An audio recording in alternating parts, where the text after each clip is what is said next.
Yo, Mo Zadiki here with my good friend and the star of the Jiu-Jitsu of Life podcast. This is going to be video 2 of how to use your boxing to get into your Jiu-Jitsu. In video 1, we talked a lot about in a fight, one of the main elements you're going to have to deal with in an actual fight is distance and how to navigate that distance safely. If I'm a Jiu-Jitsu guy, if I'm a guy who trains Jiu-Jitsu for self-defense, I want to be, there's basically 3 ranges. The first range is I'm going to be in his kicking range.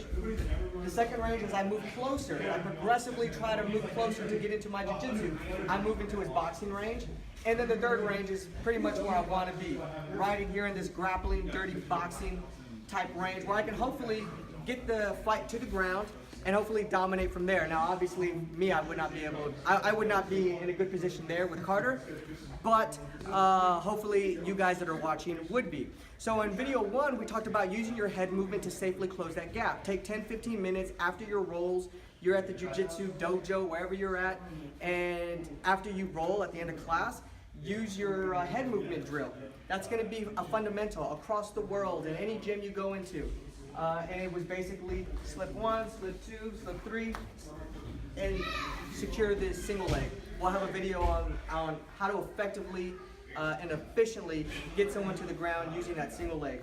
But in this video, we're going to talk not about using your head movement to close the gap, but by utilizing your actual strikes. In any gym across America or the world you go into, one of the fundamental combinations that they will teach you is a double jab right hand, which is what we're going to discuss today. But there's going to be a little nuance on how we throw the right hand.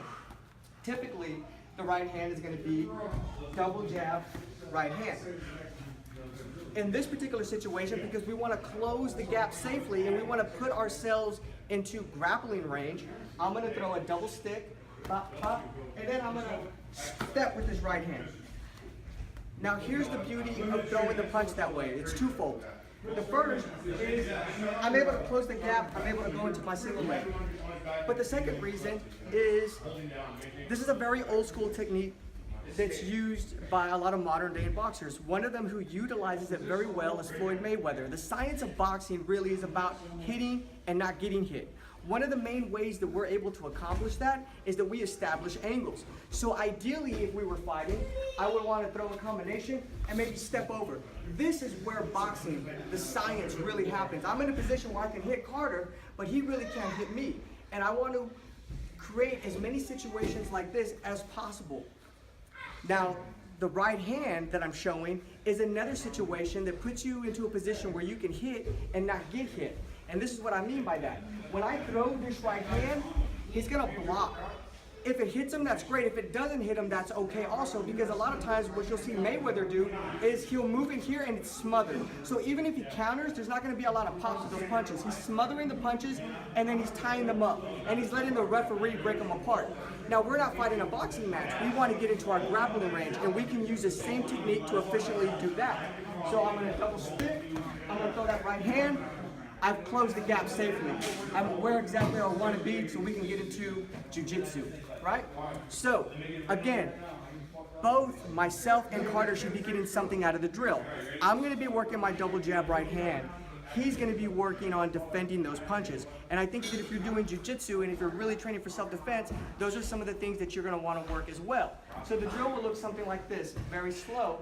It's double jab, step with this right hand. And then right in here, okay? And Carter will come and do his double jab. There you go. So, and we're gonna go back and forth. There you go.